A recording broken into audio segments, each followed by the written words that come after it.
In this lesson, we're going to take a look at the layers palette. Now there's a lot going on in this palette, and there's a lot of buttons. We're going to stick with a handful of the few basic ones that you're going to want to be aware of, and how essentially this layers palette actually works.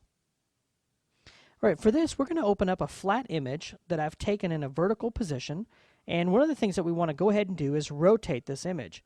So we'll go to Image, Image Rotation, 90 degrees clockwise.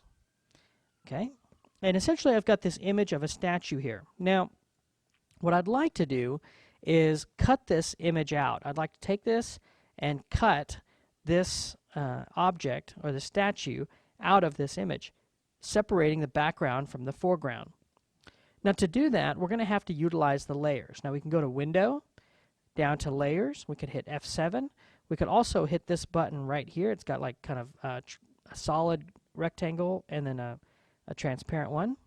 Okay, I'll go ahead and just rip this off, and that way we can leave this open and look at it as we're working.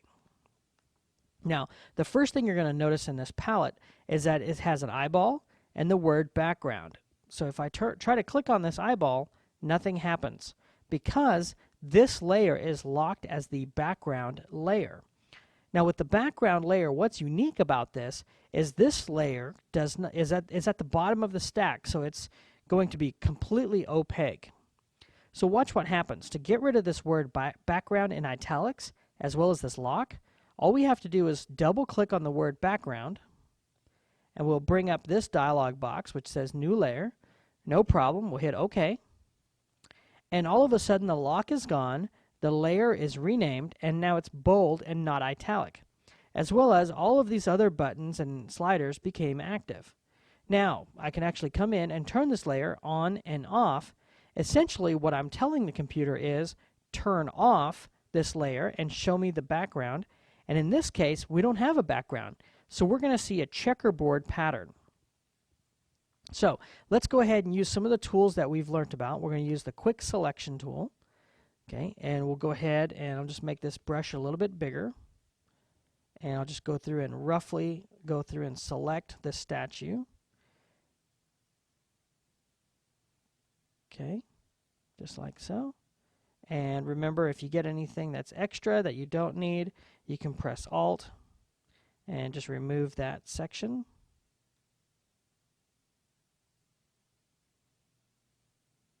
Just like that. And then just add in any parts that you overlooked. Okay, so let's say we have this selection of this statue. Now we want to get this completely on its own layer.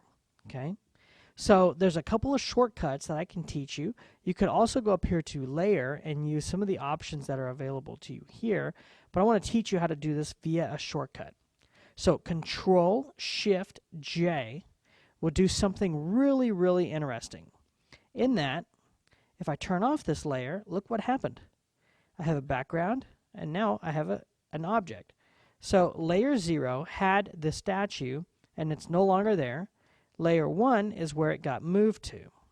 Okay? And I'm going to leave this very rough because we're just experimenting with different things. Now, there's a lot of cool things that you can do now that you've got these items separated. You can actually go into layer 0, adjust colors. We could tweak things. We can adjust opacity up and down. So if we wanted to make this semi-transparent on this, we could. Right? We have a lot of options that we can play with. Now, a couple of items that I want you to be aware of. These options here control how that particular layer works. So if I choose this option, which is Preserve Transparency, you notice the lock shows up. Anytime you have any of these pressed, a lock shows up. And what this means is if I come along here with my paintbrush tool, okay, and I start to paint, notice as I paint back and forth, it does not leave the shape of that object. Okay, so that's one option available to you there. The next one is paint locking, which means now that I bring my paintbrush over, nothing happens. I can't paint on it. The other one is move. So if I come in and I can paint, no problem. Okay, I can paint wherever I want, but when I get my move tool, I cannot move it. It'll tell me, hey, this is locked. No problem. If I press all of these, it's essentially locking it. meaning I can't do anything to that layer. I can't paint on it, I can't draw on it, I can't move it, I can't do anything. So just a few things to be aware of. Let's go ahead and undo out of these. There we go. Now, what kinds of things can you do when you have these items isolated? Well, you could link them. Okay, so if I shift select two layers, I can press the link, and that will link them together. So if I move one layer, it'll move both. Okay, if I want to move one layer, I can just grab my move tool, which is my first tool, and I can just click and drag, and you can see that I can actually cut this statue out of the picture, which is kind of cool. And there's a number of other options that we're going to be playing with here in just a second. Now, what if I wanted two of these statues? Okay, I'll go ahead and turn off the background. I want two of these statues. Well, you can duplicate a layer. The way you duplicate a layer is you select the layer, click and drag it down to this little icon next to the trash can. And when you let go, you will have two copies. So now I can take my move tool and move a second copy, and I get that action. Okay.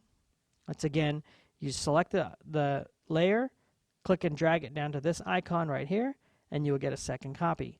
If you're not happy with that, you can actually click it and drag it to the trash can, and that will delete that layer. Okay. So you're never stuck with anything that you put on a layer. You can always move it around, and if you're not happy, you can just trash it and throw it away. So that's a quick look at layers and how layers work. In the next lesson, we're going to, again, keep working with layers, but this time we're going to talk about masks.